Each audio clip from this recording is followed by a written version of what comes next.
وصحبه سادات العرب والعجم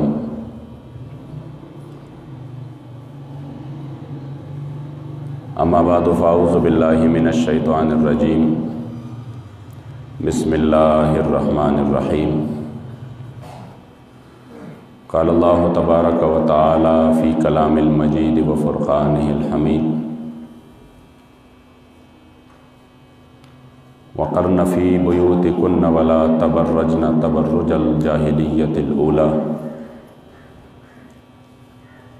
صدق اللہ مولانا العظیم وصدق رسولہ النبی الکریم الامین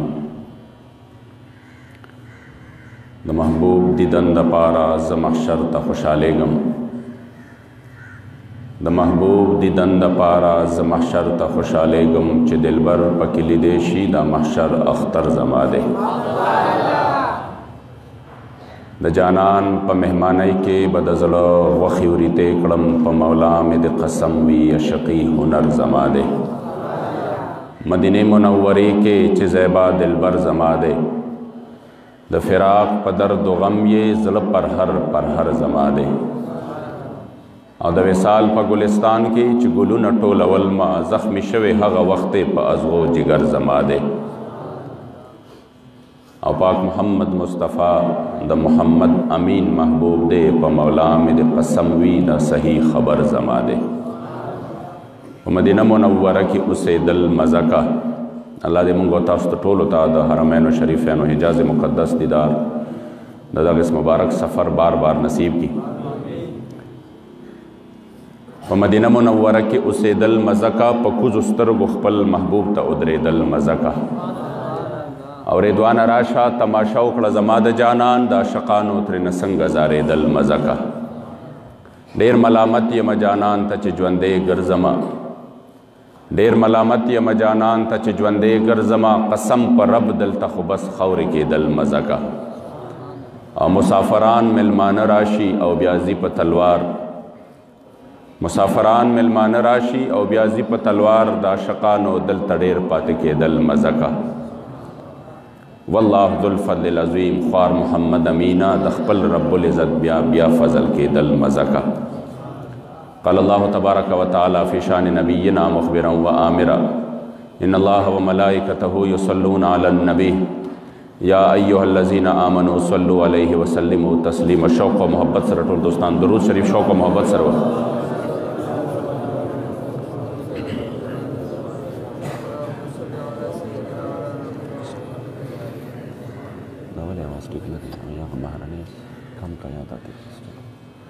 شوق و محبت سره درود شریف اللهم صل علی سیدنا و مولانا محمد عدد ما فی علم اللہ صلاة دائمة بدوام ملک اللہ صلاة و سلاما علیک یا سیدی یا رسول اللہ وعلی آلک و اصحابک یا سیدی یا حبیب اللہ الصلاة والسلام علیک یا سیدی یا رحمت للعالمین وعلی آلک و اصحابک یا سیدی یا خاتم النبیین ډیرو عزتمندو مشرانو کشرانو د رب لا یزال او رب بے نیاز لاکھ لاکھ شکرونه دي چې موږ تاسو یې دواړو جهانو د سردار آقا نامدار د خپل امت غمخوار د خپل کریم آقا صلی الله علیه و آله وسلم په امت کې مؤمنان مسلمانان پیدا کړیو الحمدلله ستاسو وړاندې مې قرآن عظیم الشان نه مختصره لیکن ډېره زیاته مقدسه حصہ تلاوت کړه مختصر وقت کې کوشش کوم په دې باندې سو خبرې وکړو بیا د رجب المرجب بهترینه میاشت شروع شوې ده د سلطان الاولیاء سلطان الاتقیاء د شهنشاه بر صغیر پاک و هند د هغې عظیم هستی د حضرت خواجه معین الدین چشتی اجمیری رحمت الله تعالی علیه کوم چې د وصال مبارک مناسبت انشاءالله که ژوند او خیر او ژوند وفا کړی وه نو را روانې جمعې ته هغې باندې خبرې وشي او ورپسې د خپل کریم آقا د خپل مشفق او مهربان آقا زموږ او ستاسو د زړونو قرار د هغې مبارکو د معراج شریف چې کوم مناسبت انشاءالله تعالی ورپسې به بیا په هغې باندې خبره وشي نږدې ورځو کې د پاکستان کې یو ورځ منځلې شوې ده او هغه د ښځو د عالمي د هغوی د حقوقو د تحفظ دپاره او په هغې ورځ باندې مختلفو ځایونو کې بالخصوص کراچۍ کې د ښځو ډېر غټ یو جلوس راوتی و او هغوی د خپل حقوقو دپاره اواز پورته کړی و او پلیکارډ یې اوچتې کړی وی چې په هغې باندې کوم لیکل شوي وو نو هغه لیکل حقیقت دا دی چې د اسلام او د پښتو په معاشره کې او بیا داسې یو د ننګ او د غیرت نه ډک خلک چې ناستي دي نو هغه لیکل انسان ویلی نه شي. نو زما ذهن دی چې په دې باندې صرف څو خبرې وکړو خو تاسو خپل ذهن کې کېنوئ. الله کریم جل جلاله اسلام چې دی یو کامل او مکمل دین د خپل کریم آقا صلی الله علیه وسلم په طفیل او په خاطر باندې مونږ او تاسو له راکړی دی چې پکې زمونږ او ستاسو د ژوند تېرېدو یو بهترین دستور العمل دی. د انسان د دنیا کامیابي هم ده پکې او د آخرت کامیابي هم ده. یو داسې کامل او مکمل دین دی چې په دې کې د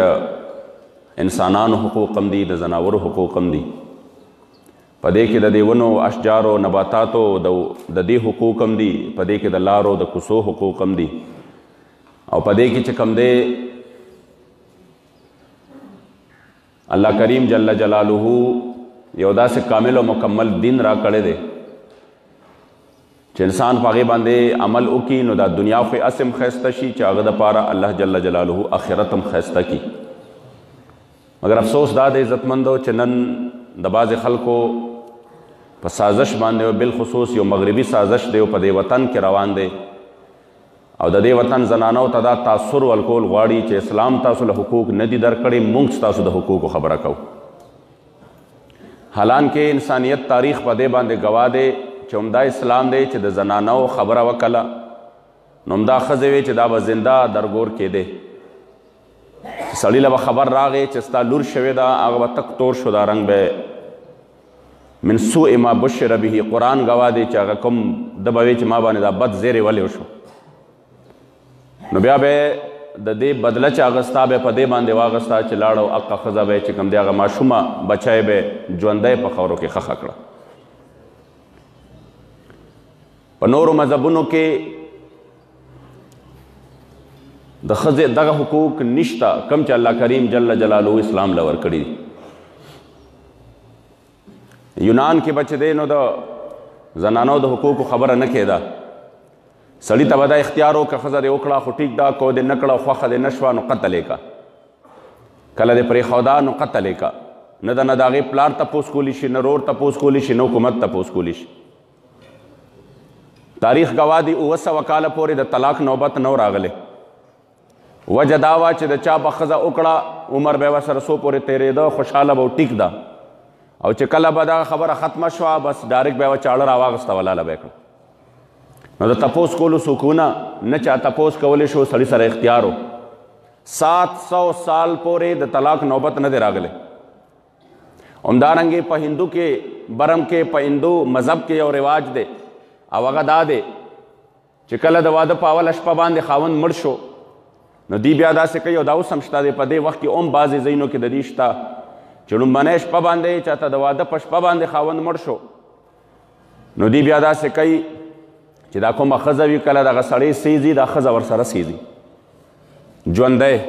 هغه سره یو پاک د لرګو د پاسه کښېنئ او سیزي.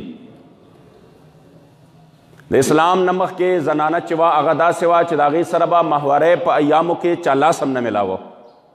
د روټۍ او د هغې چې کوم دی هغه ټول رهن سهن خوراک څښاک هر څه به جدا شو او هغې ته چې کوم نظر کېده به د ځناورو نه بدتر نظر کېده. الله کریم جل جلاله اسلام راوسته اسلام حقوق ورکړل او داسې حقوق اسلام ورکړل چې هماغه ښځه وه کله د مور صورت ورکه نو چې د مور صورت یې ورکه نو بیا دا اسلام دی چې وی فرمایل چې دا جنت چې دی الجنتو تحت اقدام الامهات ته د خپل مور خدمت شروع کا او ته د خپل مور د هغې چې کوم دی د خدمت شروع کا د هغې خیال ساته الله کریم جل جلاله د مور په قدمونو کې ستا دپاره جنت یې ښودلی دی. کله چې کوم دی دا حقوق بیا د خور په صورت کې کله د ښځې په صورت کې کله د لور په صورت کې چې په هر یوې رشتې ته ګوره شریعت د هغې خپل خپل حقوق ذکر کړي دي. وجه گویا کې حاصل د خبرې دا دی چې اسلام راغې اسلام حقوق ورکړل ښځې له او داسې حقوق یې ورله ورکړل چې هغه ښځه وه چې هغې له بیا الله جل جلاله دا شان او مرتبه ورکړه چې کله د صحابیاتو په صورت کې د امهات المؤمنین په صورت کې چې د ټولې دنیا زنانه وي او که سړي وي اولیاء وي او که نه عام خلق وي دا ټول را جمع شي چې کومو زنانو امهات المؤمنین د حضور علیه السلام صحبت حاصل کړي یا صحابیاتو زما د جانان صحبت حاصل کړي دی دومره مرتبه الله جل جلاله ورکړه چې دا ټوله دنیا بیا د هغې مقام او مرتبې ته نشي رسېدی. دا ولې عزتمندو اسلام بیا عزت ورکوي. اسلام چې کوم دی دا بیا دس یو دین دی چې دی کې الله کریم جل جلاله یو کامل او مکمل دین ګرځولی دی او په دې کې الله جل جلاله د هر چا دپاره یو چې کوم دی د هغه دپاره یو داسې یو عظیم د هغې د ژوند دستور العمل ګرځولی دی. خو حقیقت دا دی چې د اسلام د دغې عظیم ترقۍ او سربلندۍ نه چې کله مغرب هغه څه شو هغه د وکتل چې دا خو زنانه دي او که سړي دي اسلام ورله چې کوم دی یو دومره لوی عزت ورکړی دی هغې راولګېدل په مختلفو حربو کې مختلفو خبرو کې د مسلمانانو د زړونو نه د دین اسلام دغه جذبې د کمولو دپاره د اسلامي شاعرو د مذاق اړولو دپاره او هغې متنازع کولو دپاره مختلف NGOs راغلل هغې خپل کارونه شروع کړل مختلف ټي وي چینلز راغلل مختلف ریډوګان راغلل. تاسو وګورئ دلته وګورئ لرې مه ځئ د خپلې علاقې وګورئ دلته FM چلیږي FMونه چلیږي په FM باندې پردی سړی ناست دي او هغه ته لایو کال کیږي او هغه په هغې باندې وایي کال وشي څوک خبرې کوي زه فلانی خبرې کوم د کوم ځای نه خبرې کوي د فلاني ځای نه خبرې کوم ښه خور ته څه ویل غواړې او وایي زه به چې کوم دی د ټولو ته اول سلام وایم او بیا د هغې نه پس دا وایم بیا دا وایم بیا دا وایم ټول د عشق او محبت خبرې کیږي او ټول د فسق او د فجور خبرې کیږي. بیا ماته دا فلانی ګانه چې کوم دی دا راته واوروه او هغه لګیایي پردی سړی دی ګپونه ورسره لګئ او دا ستا چې کوم دی دغه ټوله معاشره کې اورېدل کیږي.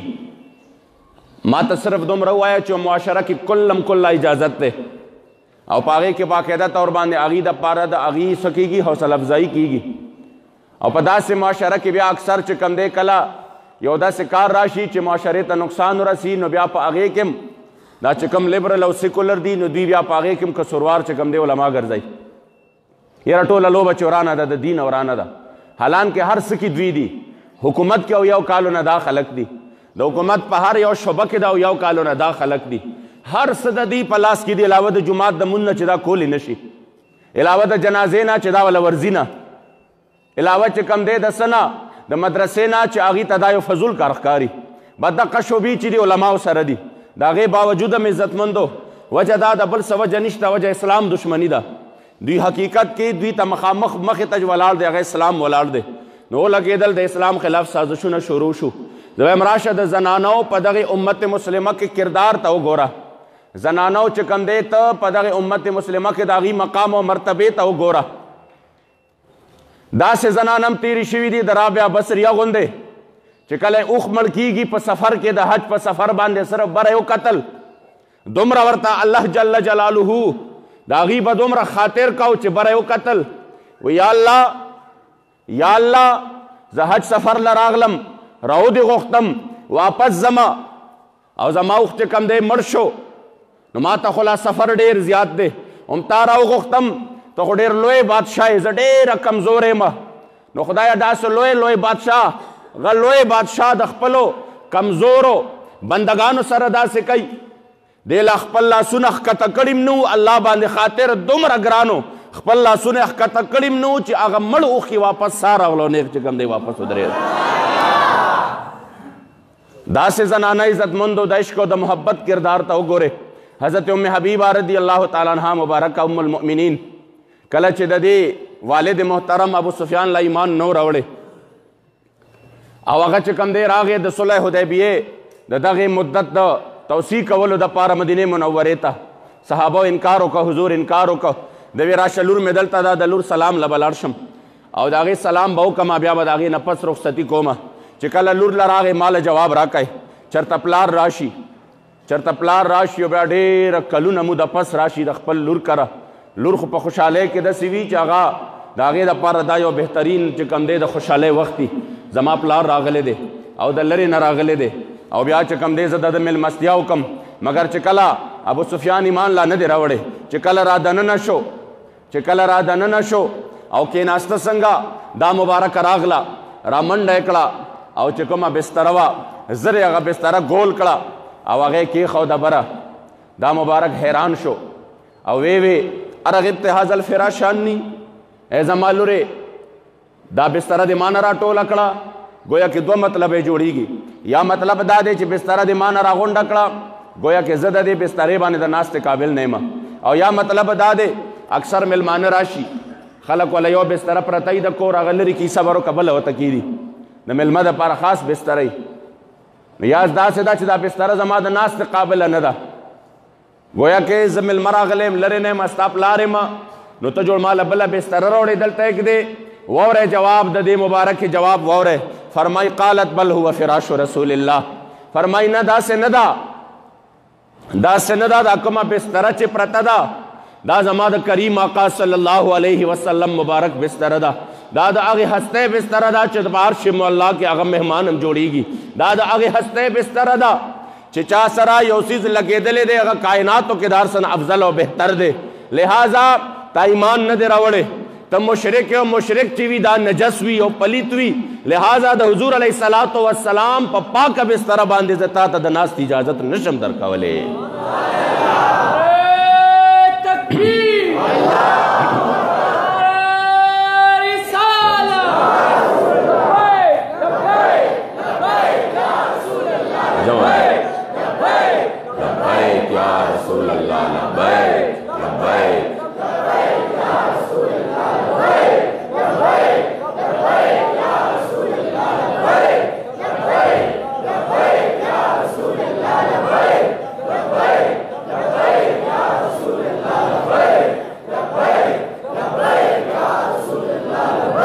صادق فرمائی چې په زړه کې مې شوځی ستا محبت، پکې پرې نه ښود بل شی ستا محبت. دا نشته چې دا زما پلار دی، دا زما پلار دی نو خیر دی که دی هر څه کوي. نه چې په زړه کې مې شوځی ستا محبت، پکې پرې نه ښود بل شی ستا محبت. یو ویښته مې نه دی بې ستا محبته، زما هر ویښته کې دی ستا محبت. او دا بلبل چې صبح دم په زور اجاړي ګل له سیرې کړو زړګی ستا محبت. د سکون څادر چې ځمکې په ځان خور کو دی پرې کړې ودانې ستا محبت. او د اسمان چې سرګردان شپه ورځې ګرځي ګرځوي یې پی در پی ستا محبت. او چې مې مال و جان دواړه له تا فدا کړه هسې کړمه مړنې ستا محبت. او ما محمد امین په ځان باندې فرض کړې د زړه سره ډومبنې ستا محبت. دا عزتمندو هغه زنانه حضرت انس بن مالک رضی اللہ تعالیٰ عنہ مبارک فرمائی، دا مبارک دا حدیث راوی دے، در منصور دا حدیث را نقل کرے. کریم آقا مبارک تا چکم دے زنانو وفد پیغام راولے گا چې یا رسول اللہ سڑو خو زمونږ نه نمبر یوڑ، پس کې نمبر یوڑ اغیج بہر لگیا دی جہاد کئی، جہاد فی سبیل اللہ کئی. تاسو مبارک سر یوزے سفرے کئی، اول تک تاسو سر توری پلاس کی وی او لګیا دی د دشمن سره جنگونه کوي. او بیا هغې ته چې کوم دی کله د غازی مرتبه ملو شي، کله د شهادت لوړ مقام او مرتبه ورته ملو شي. نو یا رسول الله مونږ خو تاسو سره دغسې سفر یې نشو کولی، کوم چې مجاهدین سړي د تاسو سره کوي، مونږ خو دغسې جنګونو کې تاسو سره نشو شریکېدی څنګه چې هغې تاسو سره یو شان شریکېږي. نو گویا کې زمونږ هم تمنا دا ده چې کوم اجرونه ثوابونه هغې ته ملاویږي مونږ ته هم ملو شي. منځونه هغې هم کوي مونږ هم کوو، روجې هغې هم نیسي مونږ هم نیسي، زکات حج هر یو څیز هغې هم کوي مونږ هم کوو. خو یا رسول الله ځینې عبادتونه داسې دي چې د هغې نه مونږ محروم یو. گویا کې د هغوی تمنا ده، د هغې په زړه کې دا یو تړپ دی چې مونږ ته به څنګه دغه اجرونه ملو شي. نو هغه وخت کې هم تړپ و، نن هم تړپ دی. هغه وخت کې تړپ دا و چې مونږ ته به اجر څنګه ملو شي، مونږ ته به دا دومره فضیلت څنګه ملو شي. نن تړپ دا دی د ښځو اواز د دې دپاره دی چې سړی بهر ګرځي مونږ بم بهر ګرځو، سړی چې کم دی لګیا دی په بینکونو کې مونږ بم کوو، سړی چې کم دی په عدالتونو کې لګیا دی مونږ بم عدالتونو ته راځو، او سړی چې کم دی هغه ججان جوړیږي مونږ بم جوړیږو، سړی ډاکټران جوړیږي مونږ بم جوړیږي، سړی کلم کله هم دغسې ګرځېږي بغیر د پردې مونږ باندې څه چل شوي مونږ بم دغسې بغیر پردې ګرځېږو، سړی چې زړه چرته وغواړي چرته ځي نو لاړ شي، مونږ باندې ولې پابندي ده، مونږ هم چې چرته غواړو هلته به ځو، لہذا دا پابندي زمونږ حقوقو خلاف ورزي ده. هغه وخت کې مې عزتمندو حقوقو دپاره آواز و، خو هغه څنګه و او اوس هم دغه یو تړپ دی، نو هغه څنګه دی؟ هغه داسې و چې یا رسول الله مونږ ته به دغه اجر و ثواب څنګه میلاویږي؟ دوی ټوله ورځ تاسو سره ناست وي احادیث بیانوي، پکار دا ده چې مونږ ته هم چې کوم دی دغسې یو تعلیمي سلسله وي، دا د بل حدیث مفهوم درته بیانوم. حضور علیه السلام مبارک ورته فرمایل، د دې دغه تړپ یې چې وکته جانان کریم آقا مبارک فرمایل چې د انصارو بیبیانو تاسو مه خفه کیږئ. عایشه بیبي فرمایي د انصارو څه بختورې ښځې وې، څه بختورې بیبیانې وې، وی ما داسې زنانه نه دي کتلې لکه د انصارو غوندې. د شپې به چې کوم دی څه راغلل، ماښام ماسخوتن کې به یو آیت کریمه نازل شو، صحابو به واورېده، کور ته به لاړل او یې خپلو بیبیانو ته بیان کو چې سبا به کېده په هغې باندې دا به نه وه. نن زما ستا ماحول داسې دی چې مونږ کره قرآن په کور کې دی، ماشومه وي هم ورته مخې ته قرآن دی، هغه چې عمر زیات سیوا کېږي هم ورته قرآن دی، او همدارنګې چې کم دی استاز هم ورته قرآن ښیي، مګر بیا هم قرآن باندې عمل نشته، بیا هم 1400 کاله وشو مګر د عمل دپاره اوس هم نه دی. خلکو کور کې ځان سره ساتلی دی، خلک یې د ځان سره سینې پورې خو لګوي چې واده کوي نو ورسره چې کم دی په ډولۍ کې ایږدو، مګر چې د عمل شي نو عمل دپاره بیا نشته. خو عایشه بیبي فرمایي اوس به حکم راغې د ماښامې د پردې حکم به راغې، او صرف شپه به هم پکې مکمل نه وه تېره، د پردې حکم به راغې، صحابه به کور ته راغلل، وی بیا د پردې حکم راغلی دی. انصارو بیبیانو به دا نه وې چې نه مونږ خو عادت یو صبر وکړه، ځان له به څادرې جوړو، ځان له به بورکې جوړو، او بیا به په کلار باندې چې کم دی مونږه په دې باندې عمل کو. نه عایشه بیبي فرمایي چې سحر به کېده او د انصارو بیبي ته به دې وکتل سر ته پا به په آق بورکه کې داسې پټه وه چې هغې به چې کم دی مکمل طور باندې د قرآن عظیم الشان په هغې آیت کریمه باندې عمل کړی و په هغه یوه شپه کې. نن عزتمندو حالت دا شو زمونږه، حقوقو خبره ده نو څنګه ده؟ اسلام چې څه درکړي دي هغې باندې چې کم دی کفایت وکړه، اسلام کې عزت دی. چې اسلام کم حقوق درکړي دي هغې تعالی د دنیا عزت هم درکړی، د آخرت عزت هم درکړی دی. جانان مبارک ورته وفرمایل ورته وی چې کا تاسو چې کم مجاهد هلته ځان کټ کوي په تورو باندې، د هغه د وجود نه وینې روانې وي او هغه چې کم دی ځان ټوکړې ټوکړې کوي او هغه ته په هغې شهادت باندې کم اجر و ثواب ملاویږي. که په تاسو په خپل کور کې په پاک دامنۍ کې وخت تېروئ، د خاوند د حقوقو خیال ساتئ، د هغه د عزت او د ابرو خیال ساتئ، هغه د جهاد کې چې دومره ګران کار دی هغې کې سینه ګولو ته مخامخ کول دي، هغې کې ځان کټ کټ چې کوم دی ټوکړې ټوکړې کول دي، هغه ثواب چې هغه ته هلته ملاویږي. که تاسو عفت او پاک دامني په کور کې اختیار کړئ دا ثواب به الله تاسو له په کور کې درکوي. اسلام عزتمندو څه نه دي ورکړی چاله. نن چې دا ښځې دغسې تربیت ورکړي نو ستاسو څه خیال دی بیا به سلطان صلاح الدین ایوبي پیدا شي، بیا به محمد ابن قاسم پیدا شي، بیا به طارق بن زیاد پیدا شي. دا خو هغه ښځې چې هغې الله جل جلاله د عفت او د پاک دامنۍ یو داسې مجسم تصویرونه ګرځولي وو چې د هغې په هغې پاک دامنۍ کې بیا الله جل جلاله نسل هم داسې راوسته. دا خو بیلې بیلې چې کوم دی یو داسې واقعات دي د تاریخ نه ډک. عبدالله ابن زبیر رضی الله تعالی عنہ مبارک راضي خپلې مور بیبي ته حضرت اسماء بنت ابي بکر رضی الله تعالی عنهما، او دا دواړه د مبارک عمر 73 سال دی، د مور بیبي عمر د چې کوم دی 90 سال نه بره دی. او چې کله حجاج ابن یوسف راغی دا ډېر لوی حدیث دی. حجاج ابن یوسف چې کله راغی او هغه ووی چې یاره ته چې کوم دی څه شه تسلیم شه او بیعت وکړه او دې مبارکو انکار وکړه او بیا محاصره وکړه د مکې معظمې نه، او هغه محاصره څو میاشتې پنځه میاشتې 19 ورځې جاري وه. په هغې کې چې کله آخري وخت و دا مبارک راغی حضرت عبدالله ابن زبیر، او دا مبارک هغه شخصیت دی چې کله عبدالله رضی الله تعالی عنہ مبارک چې کله صحابو هجرت وکړو، په هجرت کې د ټولو نه اول پیدایش چې د هجرت نه پس شوی دی هغه د دې مبارکو شوی دی. او چې کله پیدا شو ابوبکر صدیق رضی الله تعالی عنہ په کپڑا کې بند کو د مدینه منورې په کوڅو کې وګرځاو او چغې واله د نعره تکبیر چې کوم دی د الله اکبر اوازونه وشو ځکه چې کفار ولته یهودو دا مشوره کړې وه وی مسلمانان چې دلته راغلي دي دې باندې جادو شوی دی د دې به چې کوم دی بچي نه کېږي زامن به نه کېږي لوڼه به کېږي دې چې دلته راغلي دې باندې جادو شوی دی چې کله دا مبارک پیدا شو ابوبکر صدیق په لارو کوڅو کې وګرځاو او نعره به والا چې الله جل جلاله زبیر له بچی ورکړی دی صحابو به چې اورېدل هغوی به د الله اکبر نعرې والے صحابه ډېر زیات خوشحاله وو حتی چې بیا د دواړو جهانو سردار مبارک له راغې دې مبارک تهنیق وکړو په خپله خوله مبارکه کې چې کوم دی کجوره پسته کړه او هغه بیا د مبارک له ورکړه د ټولو نه اول غذا چې د حضرت عبدالله ابن زبیر ته داخله شوې ده د مدینې منورې د جانان لعاب مبارک داخل شوي نو چې بیا کله چاته اوله غذا دا ملوه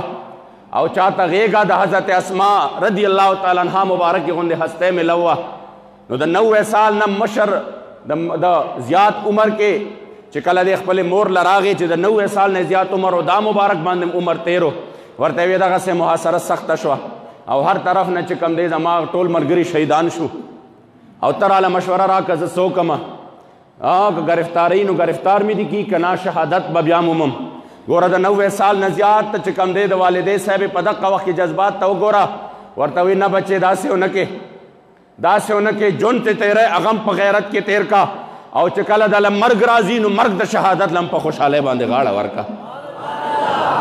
دا خپله مور بچي ته وایي چې ژوند تیری هغه هم په غیرت او اسلام کې تیر کا او چې مرګ راځي نو زه دا نشم برداشت کولی چې د بنو امیه ماشومان ستا د سرونو سره لوبې کوي نه داسې نه ده بلکې چې مرګ راځي د حضور علیه الصلاة والسلام د دین دپاره د عزت مرګ خوښ کا نو چې کله دا مبارک پاسی ورته وی مورې ما صرف تا نه مشوره دې دپاره اخستا زم چې کم دی زمام د شهادت مرګ خوښ دی زمام د حضور په دین باندې خپل ځان قربانولو سره مینه ده خدا تا ته مې خبره ځکه کوله ما وی چې دا زما د درنګ ساعت له به تاله اوس زما د شهادت خبر راځي درنګ ساعت له به تاله زما د مرګ خبر راځي نو ما وی چې زما د شهادت د خبرې سره ستا حوصله بیا چې کم دی کمزوري نه شي حوصله دې مضبوطه شي چې کله د خپل بچی ځان ته رانږدې کړه د مبارک زغره اچولې وه دا میندې دي زغره اچولې وه ورته وی بچی دا څه کوې زه د شهادت دپاره زغره دې اچولې ده دا زغره لرې کا دا زغره لرې کا چې کوم شی ستا د شهادت په میانځ کې حایل جوړیږي دا لرې کا او د حضور د دین دپاره لاړ شه میدان ته د مبارک زغره لرې کړه میدان ته ووته شهید شو او واپس ورله خبر راغې چې ستا بچی مبارک چې دی حجاج مخامخ ځوړند کړی دی بره په سولی کې نعرہ تکبیر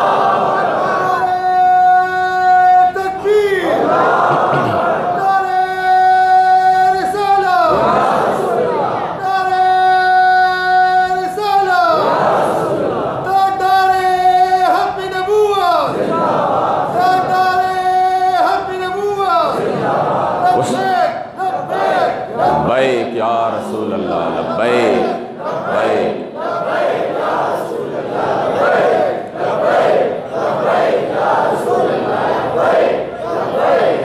تاجدار ختم نبوت تاجدار ختم نبوت عزتمندو د نن زمانه حال ته انسان وګوري خپل اسلاف جون ته وګوري بس حیران پاتې شي چې د دې معاشره دا روانه کم طرف ته ده دا روانه کم طرف ته ده په دې کې چې کم دی که د زنانو د عزت او د حرمت خبرې راشي نو هغه لاړل تار شو د چا پروا نشته حقوق صرف دا دي چې دا چې کم دی مکمل طور باندې د سړو غوندې ځان جوړ کړي دا ګرځي را ګرځي ورنه د زنانو چې کم حقوق دي هغه اوس نه ملاویږي هغې دپاره به ته ګدو کوي د هغې دپاره به کوششونه کوي معاشره داسې روانه کړې ده چې اول ورځ ښکاره په دې ملک پاکستان کې ښکاره یو ظالم نه انټرویو اخستا په دقې مارچ کې او هغه پکې دا ښکاره خبره کړې ده وی ټوله لوبه چې ورانه ده نو د نکاح نه ورانه ده وی که دا نکاح ختم شي کاته به ټیک شي هندوستان کې وی مخکې خو نکاح نه وه ګوره که یو سړي ښکاره په اسلامیه جمهوریه پاکستان کې اسلامی جمهوریه پاکستان کې ښکاره د شاعرو د اسلام لګیا د مذاق اړوي هغې نه انکار کوي د خلاف نه نیشنل اکشن پلان شته نه د بغاوت وکړه نه د خلاف پرچه شته خو که چا د حضور د دین خبره وکړه نو دا ټولې پرچې بیا د هغه دپاره دي. که چا د حضور د عزت او ناموس خبره وکړه دا ټولې پرچې هغه دپاره دي. زنانه ښکاره د اسلام مذاق اړوي، پروا نشته، ښکاره کلم کله لګیا دي. په ده باندې ولې تر اوسه پورې پرچه ونه شوه چې چا ښکاره د اسلام د یو اهم رکن نه انکار وکړه، د یو فریضې نه انکار وکړه او بیا د اسلام مذاق وړه وکړه او د شاعرو د اسلام مذاق یې وړه وکړه. نکاح چې دا نو دا د مدینې منورې د کریم آقا سنت دی، بیخي نه انکار وکړه او وی چې ټوله لوبه دې نه ورانه ده، د حضور په سنتو پورې ټوکې وکړې. باوجود د هغې عزتمندو باوجود د هغه خلاف چې کوم دی یو قسمه اقدام هم نشته. اقدام د چا دپاره دی؟ اقدام د هغه چا دپاره دی چې چا د حضور د عزت خبره وکړه. نن هم 4 میاشتې وشوې چې کوم دی د هغې ظالمانو ظلم و جبر برداشت کوي په جیل کې پروت دی. ولې؟ تا د اسلام خبره کړې ده، تا د حضور د عزت او ناموس خبره کړې ده. داسې واقعات راشي قوم داسې اوده دی چې پاسیم نه ده سره. د عافیه صدیقي خبره وشوه بیا ټولو برې تاول دا زمونږ وزیر اعظم صاحب دا چلو کو دا چلو کو. حالانکه ما سهار د والدې محترمې سره خبرې وکړې، ما وی دا څه خبرې دي مونږ اورو. د عافیه صدیقي بارکه راته په جړا شوه په جړا شوه وي مونږ خو حیران یو اورو مونږ هم اورو تر اوسه پورې وي دا خلک مونږ ته خبر هم نه راکوي چې څه چللی. څنګه تاسو په سوشل میډیا اورئ داسې مونږ هم په سوشل میډیا باندې اورو. مونږ ته سره تر اوسه پورې څوک خبر نه راکوي چې صحیح صاحب کتاب دی راځي نه راځي څه چل شوی دی. لګیا یو در او بل در، یو کوڅه او بله کوڅه لګیا یو ډبه و، هېڅ هم مونږ ته جواب نشته. بلکې ورانه چې دا نو د دې ځای نه ورانه ده چې د کریډټ په اخیستو کې زمونږ لور چې دا نو هغه غریب اوس په خپل ابه لګیایي په تکلیف کې وي، ابه په عذاب کې وي. دا زمونږ حال شو. خبرې خدا سے کوو چې عالمي حقوق ولې دغه کم خلک چې د عالمي حقوقو خبرې کوي هغې ته عافیه صدیقي نه ښکارېږي، هغې ته دغه مجبور او دغه مظلومه لور د دغې امت نه ښکاره کېږي چې چا باندې په دومره لوی قید ختلی دی چې د هغې انسان سوچ هم نشي کولی. 83 سال قید او چې څوک چې کم دی په جیل کې د چا نه بچیم جدا شوي دي، د چا داسې حالت دی چې هغه په ژوند باندې داسې ده لکه چې مړی. باوجود د هغې عزتمند قوم بیدار نه شو. د اسلامي شاعرو دومره لوی چې کم دی مذاق اړاویږي قوم بیدار نه شو. نو تر کومه به بیا موږ داسې وایو چې نه نه د حالات به ټیک شي؟ حالات داسې نه ټیکېږي عزتمندو چې تر څو پورې موږ د دغې ظلم خلاف او د دغې بېدینۍ خلاف، د دغې کفر و الحاد خلاف، د دې فسق و فجور خلاف، د دې خلاف موږ خپل آواز نی پورته کړی، موږ د عظیمت مقام ته نیو راوتی او د دې خلاف مو خپل ستړی او دغه نوي کړی. یاد ساتئ کوششونه تر اکې وخته پورې ورځ په ورځ باندې به دا حالات داسې کېږي چې په آخره کې به کیدی شي وخت نږدې را روان دی چې زنانه له د طلاق اختیار هم ورکړي چې دا ته سړي له هم طلاق ورکولی شي. ولې هغې وي د برابرۍ حقوق دي په دې کې څه شته نو دا اوس ناشنا ښکاري. لږ وخت پس به بیا د دې نه ته سر پورته نه کې چې حالات څنګه روان دي. ته اوس هم تاڼې ته لاړ شه چې زنانه تاڼې ته لاړ کار یې دله وکته. دا حقوق دي که نه؟ که چېرته تا ورته ووایي چې فلاني ځای ته به نه ځې او هغه تاڼې ته لاړه نو بیا ځان خلاص که په 2 کاله کې. دا څه عزتمندو دا قدم دی دغې طرف ته ورو اخیستلی کېږي او که دا حالت رواني زموږ ډېر بدترین حالت را روان دی. باباجي مبارکه کټین کې ویلي و چې عجب اسمان دی، عجب تاویږي، عجب دوران دی، عجب تیریږي، بالا نشین شل کن اغوستونکي شاهان خپې ابله سرتور ګرځېږي. او ادب د پلار په زوی کې کم شو، زوی هم د پلاره نه خوشحالېږي. لور خوري سپېړې د مور د لاسه، مور هم د لور په اور سوځېږي. او استاد شاګرد خوښ سره نشو، د یو د بل نه په زړه نولیږي. سوړ شو بازار د اخلاص خلقه، بازار د فسق او فجور ګرمیږي. نوم د سیالی او پښتو شته دی ولې پکړو یې څوک نه پوهېږي. او مولا د ملشا محمد امینه دوران نازک دی خلق خویږي. الله کریم جل جلاله دې مونږ په دې نازک دوران کې د رب العزت زمونږ او ستاسو د ایمان کامل دولت نصیب کی. عزتمندو د زړه نه استاد صاحب ته او جمله سیران ناموس رسالت ته دعا وکړئ چې الله کریم جل جلاله ورله په ډېر زر با عزت رهایی نصیب کی. او رب العزت دغه د فسق او فجور دا کم بازار چې ګرم دی او دا د بېدینۍ او د لادینۍ کوم بازار چې ګرم دی، الله د دې بې غیرتو بېدینو نااهلو فاسقانو فاجرانو حکمرانانو نه موږ زر تر زر خلاص کی. د ملک له الله کریم جل جلاله په اسلامي حمیت او غیرت باندې ډک خلق د هغې حکمرانی ورکي.